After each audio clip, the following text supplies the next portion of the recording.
from about 15 years on up, a great deal of my thoughts were basically unshareable. We are all evil in some form or another. Yes, I am not 100%, but I am evil. My mother was a sick, angry, hungry, and very sad woman. I hated her, but I wanted to love my mother. This is Serial Killing, a podcast.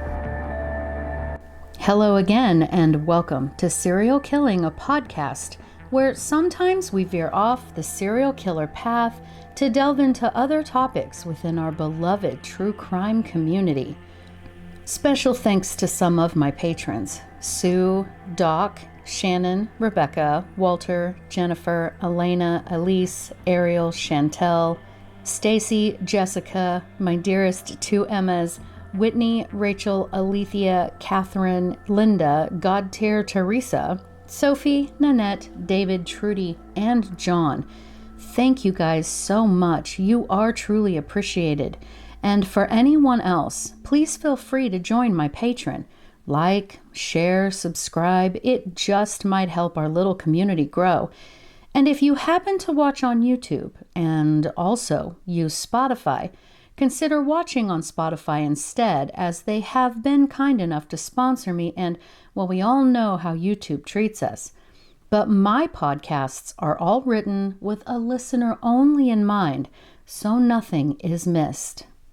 Today's podcast will be on the torture and murder of Junko Furuta. 4 boys by the name of Hiroshi, Joe, Nobuharu, and Yasushi were her torturers and killers. Now, folks, what happened to this girl was graphic, and the person who requested this asked that I not hold back so that the true scale of what these individuals did to her can be known. And so, here is your first of 3 disclaimers. This comes with the trigger warnings, all of the warnings, okay? I warned you. So to talk about Junko's murder, we should get a little background information to set the scene. In Japan, there is an organization called the Yakuza, also known as Gokudo. The people within the U.S. organization are members of the transnational organized crime syndicates originating in Japan.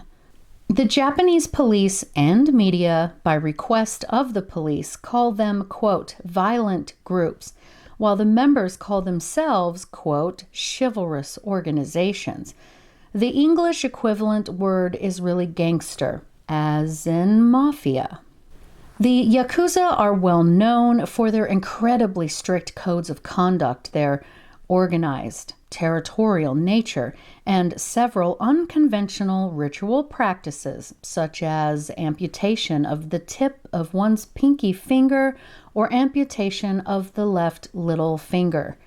This is done as a form of atonement, a way to be punished or to show sincere apology and remorse to another for offenses, primarily against other Yakuzas. Its origin stems from the traditional way of holding a Japanese sword. The bottom 3 fingers of each hand are used to grip the sword tightly, with the thumb and index fingers slightly loose. The removal of digits, starting with the little finger and moving up the hand to the index finger, progressively weakens a person's sword grip. The idea is that a person with a weak sword grip then has to rely more on the group for protection, reducing individual action. But this practice isn't used often these days, as it's an easy visual marker for the authorities. Members are often portrayed as males, wearing sharp suits with heavily tattooed bodies and slicked back hair. This group is still regarded as being among, quote, the most sophisticated and wealthiest criminal organizations, end quote. The name Yakuza originates from the traditional Japanese card game, where the goal is to draw 3 cards adding up to a score of 9. Regardless, it isn't known specifically what the origins of the gang are.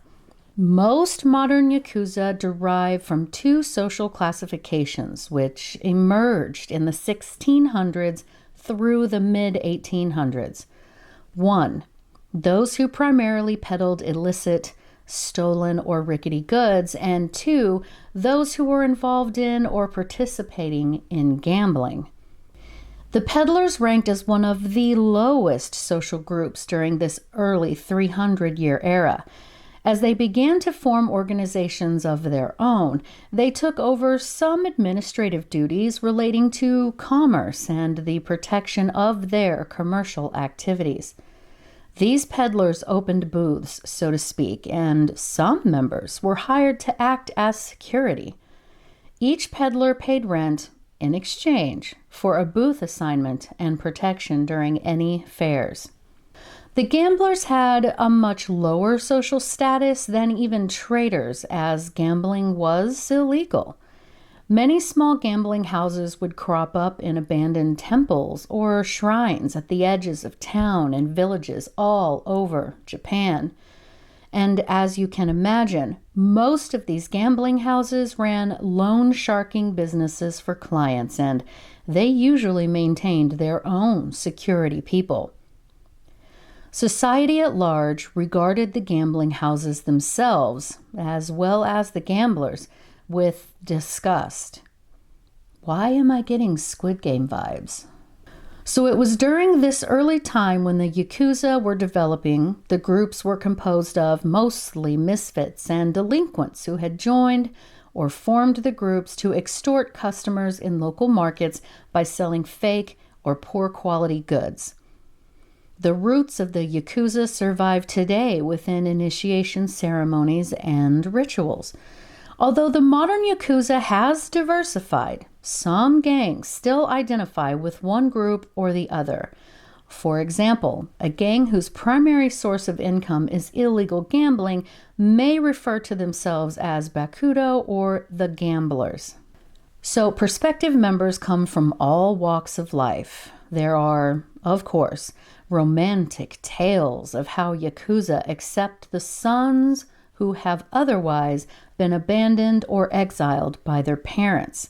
Many Yakuza start out as young as junior high school students or high schoolers as common street thugs, members of a Japanese youth subculture associated with customized motorcycles. The first appearance of these types of biker gangs, in fact. Perhaps because of its lower socioeconomic status, numerous Yakuza members come from the Japanese lower class and ethnic Korean backgrounds. And like most organized crime syndicates, there is a boss, his subordinates, and on down the line. Members of Yakuza gangs cut their family ties and give over their loyalty to the gang boss. They refer to each other as family members, fathers and elder and younger brothers. The Yakuza is populated almost entirely by men, and the very few women who are even acknowledged are the wives of bosses, usually referred to as an older sister. The structure of it all is complex, but you get the general idea. And for my tattooed children out there, many members have full body tattoos, including their genitalia. These tattoos are still often hand-poked. That is, the ink is inserted beneath the skin using non-electrical, handmade, and handheld tools with needles of sharpened bamboo or steel. The procedure is expensive, it is painful, and it can take years to complete. And while in decline, there are still approximately 12,300 or so active Yakuza members in Japan as of 2021, although it is possible that there are a lot more active than statistics say. The Yakuza does not consist of just one group. Rather, there are many different syndicate groups that together form one of the largest organized crime groups in the world. And for my U.S. children, the Yakuza presence has increased tremendously since the 1960s. And even though much of their activity in the United States is in Hawaii, they have made their presence known in other parts of the country, especially in Los Angeles and the San Francisco Bay Area, as well as Seattle, Las Vegas, Arizona, Virginia, Chicago, and New York City. The Yakuza are said to use Hawaii as a midway station between Japan and mainland America, smuggling methamphetamine into the country and smuggling firearms and sex trafficking back to Japan. So now that we know a very basic overview of the Yakuza, let me tell you a bit of background information on Ms. Junko. She was born on January 18, 1971 in Misato in central Japan. She had her parents, of course, an older brother and a younger brother. There really isn't any information on her childhood, but again, that could simply mean there isn't anything out of the ordinary to note.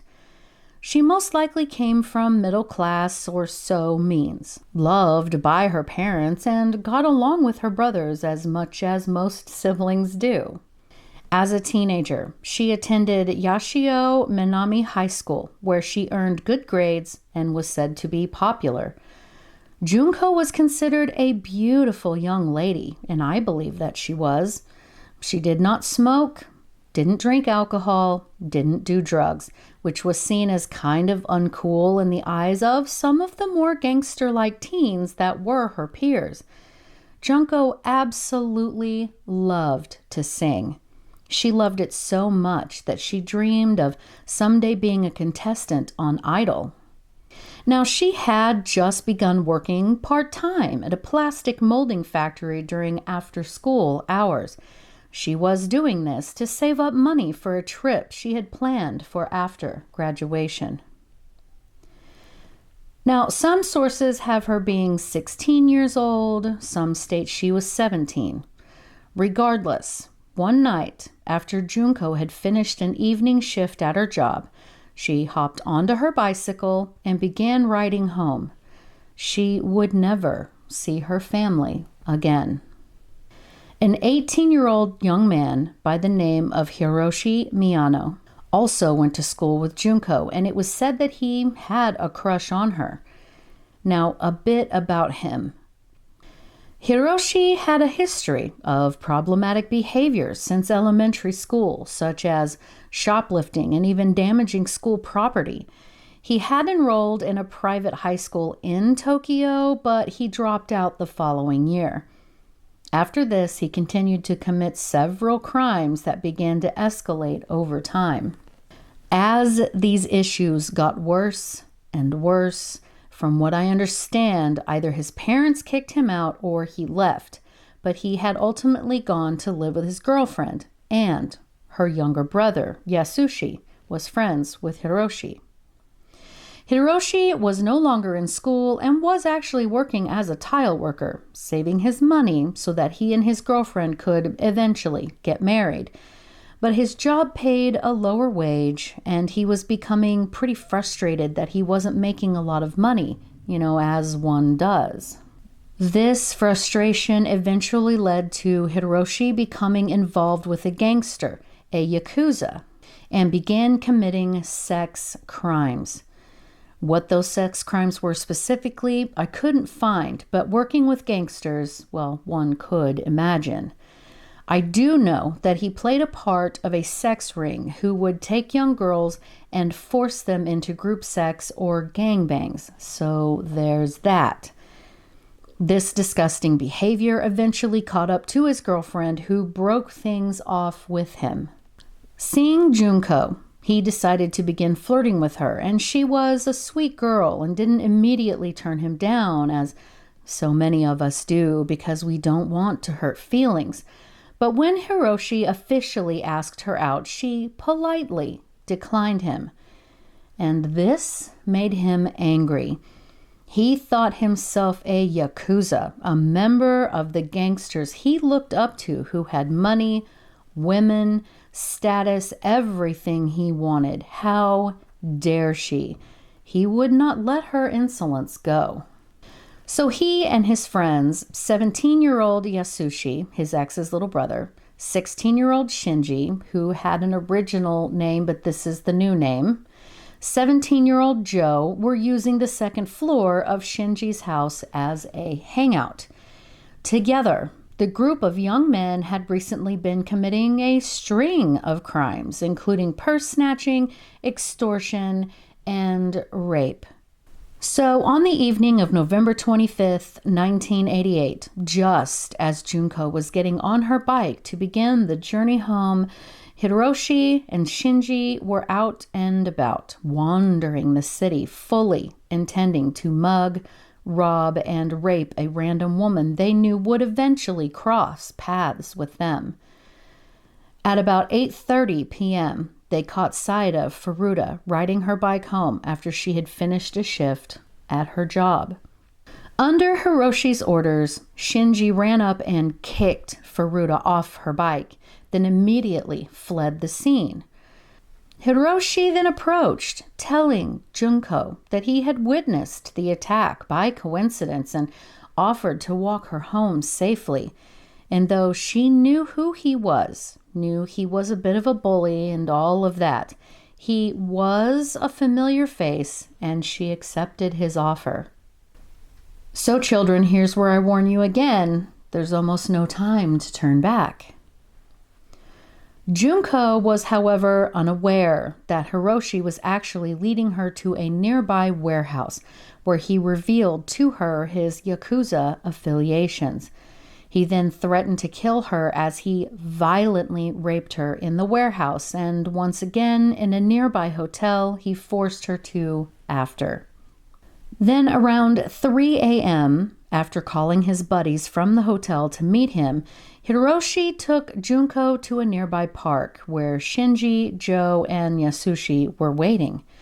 They told her that they knew where she lived, as a notebook in her backpack revealed, and that Yakuza would kill her entire family if she tried to escape. She was, of course, easily overpowered by the four boys, and they then took her to Shinji's parents' house that they owned, though I got the impression they were either gone a lot working or something else. And then that is where Junko was then gang raped. Joe asked Hiroshi if they could keep Junko as a sort of prisoner so that they could continue to assault her and also allow others from their gang to come and assault her as well. I mean, they had done this before, only that girl, once the young men had used her up, did let her go. Hiroshi thought this a brilliant plan and thus began Junko's subsequent unspeakable torture. The next morning, Junko's family discovered that she hadn't made it home. Her bike wasn't in its normal place, her bag missing, her bed undisturbed. They called the police to report her missing, and as this news began to spread, the four young men then forced her to call her parents and tell them that she had run away, but was safe and staying with some friends. They also forced Junko to somehow stop the police investigation, though I couldn't figure out how, unless she was considered a legal adult at this point by Japanese law, but don't hold me to that. So 2 days after her kidnapping, Hiroshi invited 2 other boys to Shinji's house. When they arrived, they went to the upstairs room where Junko was sitting. It was said she was wearing a long-sleeved t-shirt and a skirt that Hiroshi had stolen from a clothing store a few days prior. The other 2 young men drank cough syrup, pretending it was drugs, and proceeded to pretend to be high. Junko then attempted to run away, absolutely screaming in fear. Hiroshi grabbed her legs, and one of the 2 boys put a pillow over her face. Now, while this struggle was going on, Shinji's parents were there and came to see what the screaming was. They had been led to believe Junko was Shinji's girlfriend, and he reassured them that all was well. So they then left the boys and Junko by themselves. Now, as her punishment, the group of young men then proceeded to gang rape young Junko. During this time, it was later testified that she went into a sort of state of unconsciousness, staring at the ceiling without blinking. One would also call this dissociating. So dissociation is the feeling of detachment from your environment, the people around you, and your own body. Symptoms of dissociation are memory loss of certain time periods, events, people, and personal information. Again, it is a sense of being detached from yourself and your emotions. Your perception of the people and things around you might feel distorted and unreal, and there could be a blurred sense of identity. Dissociation is one way the mind copes with too much stress, such as during a traumatic event. Experiences of dissociation can last for a relatively short time, hours or even days, or for much longer, as in weeks or months. And this group held young, innocent Junko hostage as their toy to play with, use up, and destroy. 44 days she was held prisoner and subjected to all manner of horrific things. Disclaimer, last warning. So not only was she repeatedly beaten and raped, but there were other later statements stating they invited many other Yakuza teen boys and men over to rape her. Sometimes she was raped up to 12 times a day by various teens and men for nearly the entire length of her imprisonment. The original 4 friends shaved her pubic hair, forced her to dance to music while naked, and also forced her to masturbate in front of them. They delighted in inserting objects into her vagina and anus, including a lit match, a metal rod, a bottle, a lit light bulb that shattered while still inside of her, and even fireworks in every possible orifice. They burned her vagina and clitoris with lit cigarettes and lighters and poured hot melted wax over her eyelids. Junko was forced to eat live cockroaches and drink her own urine, and most nights, when they were done with her, they forced her to sleep outside on a high balcony with little clothing, and it was December, mind you. They also force-fed her large amounts of alcohol, milk, and water. She was forced to smoke several cigarettes at a time, and they also made her huff paint thinner. Hiroshi himself poured lighter fluid on her legs and then lit them on fire. So due to her very extreme injuries, she was unable to go downstairs to use the restroom, and really she was so weak and in such pain. She just sat on the floor and, well, did her business where she sat. Not that they gave her much time to rest. And she was, of course, punished for soiling the carpet. As the days went on and the violence against her continued, they hung her from the ceiling and used her as a punching bag. They held her down face up, dropped heavy barbells down on her stomach. And you might be wondering, what about Shinji's parents? Well, they began to realize, at least to some degree, what was happening to poor Junko, but they were terrified of their son and his increasing violence towards them, as well as the people he brought over, so they turned a blind eye. And I will let you process that as you will. The boys then used pliers and ripped off her left nipple completely and pierced her breasts with sewing needles, leaving them inside. They shoved scissors into her anus and vagina, broken bottles, chicken skewers, and her upper half was not immune to this abuse. They did these same things in her mouth. She had nearly lost all hearing after the horrible things they had inserted into her ears. So sometime in December, she had been left alone long enough that she found a phone and attempted to call the police, only Hiroshi discovered her and hung up the phone. After her unimaginable punishment, her face was so swollen that it was said it was difficult to make out her features. Her body had become so severely just damaged, and she began to emit a foul, rotting smell that caused the boys to finally lose sexual interest in her. They reported her beginning to go into convulsions, though they laughed, taunting her that she was just faking it, and then they set her on fire again. She finally began begging her captors to just kill her and get it over with. They refused. When they didn't lock her out on the freezing balcony, they would lock her in a literal freezer. Junko got to the point that she became unable to consume what tiny bit of food or water they offered her. She would just vomit it back up, and then, of course, came the punishment for that as well. She would soon begin to suffer severe dehydration and malnutrition.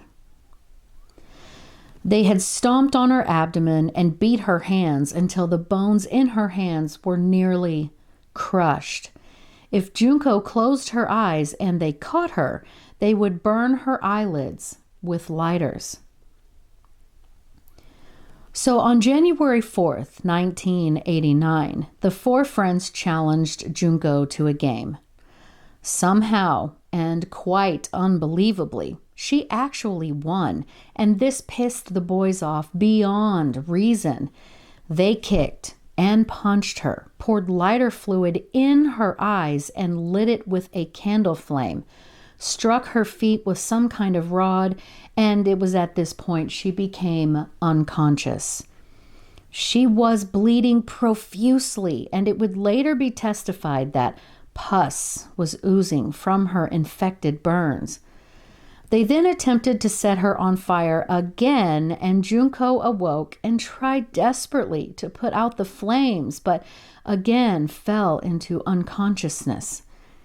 This back and forth lasted 2 full hours. Her breathing became nothing more than a suffered wheezing from the blood that was accumulating in her lungs. And then, thankfully, mercifully, she went into shock and passed away. So the next day, Shinji contacted Hiroshi and the 2 others to tell them that Junko had died. They all came to the house in a panic, but quickly came up with a plan. They acquired a 55-gallon oil drum, placed her body inside, and filled it with concrete. The only part of her visible in the drum was a small tuft of her hair sticking out of the top of the concrete. They then dumped the drum with Junko inside at a construction site in Tokyo. The boys thought, well, that was that. 2 weeks later, Hiroshi was being questioned by the police regarding a recent gang rape of a 19-year-old girl they had only recently assaulted. And it was said that he became confused and thought the officers were questioning him about Junko. He figured one of his friends had confessed to the brutal torture and eventual death of the young girl, so he began to tell the officers the whole story, including where they could find her body.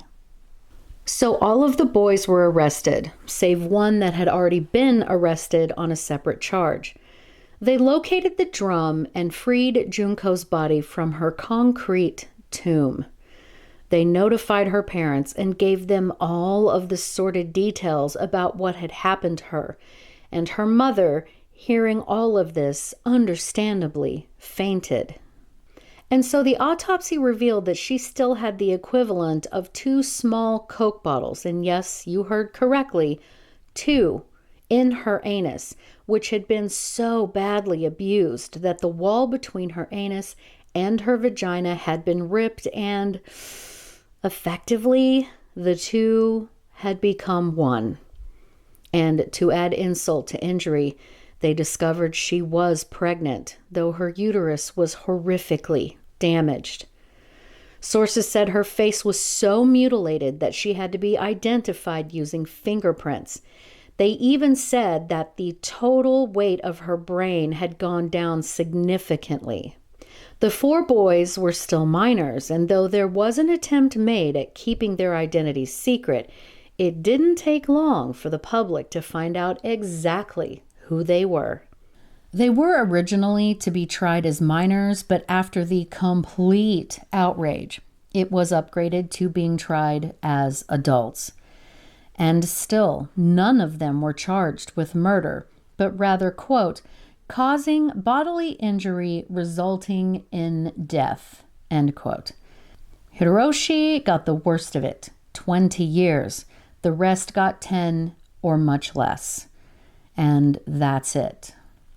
So where are those boys now? Well, all were released after their sentences.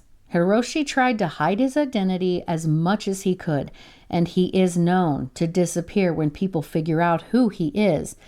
But when he does talk about the murder, it is said that he displays a playful and exultant attitude. He is known for his high-end lifestyle, hanging out in strip clubs, speeding around in a BMW, allegedly, of course, and bragging about his ties with organized crime. In 2013, he was arrested for suspected fraud, but he was released. Shinji moved back in with his mother, and in 2006, he got married, had a daughter, but is now divorced, and all I found was that he was unable to stay out of trouble, including being arrested for attempted murder due to beating a man and slashing his throat.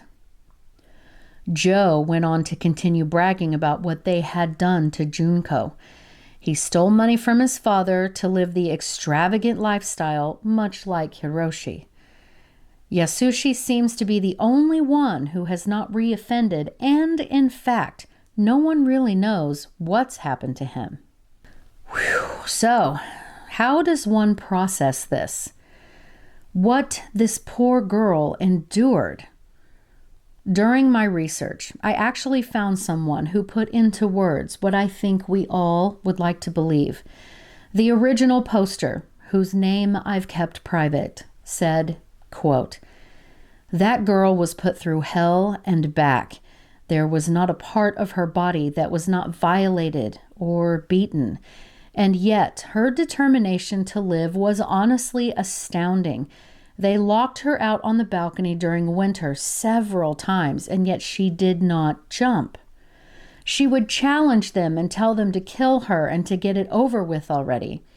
Even when they eventually killed her, it was over a game of mahjong and she won, which sounds like a weird thing to mention. But if you think about it, she could have thrown the match to appease her captors, but Junko was still willing to defy them with any agency she had. They may have abused Junko's body, but her spirit and mind remained unbroken and determined. She died with her pride and her strength of spirit intact, which honestly speaks volumes of the character of a girl who was only 16 at the time." End quote.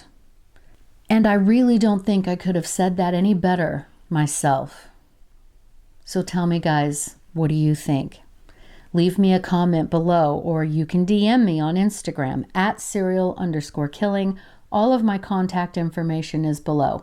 And as always, thank you so much, guys, for listening, because I know you could be listening to anyone else, but you chose me, and I really appreciate that. Thank you so much, guys. Have a great day.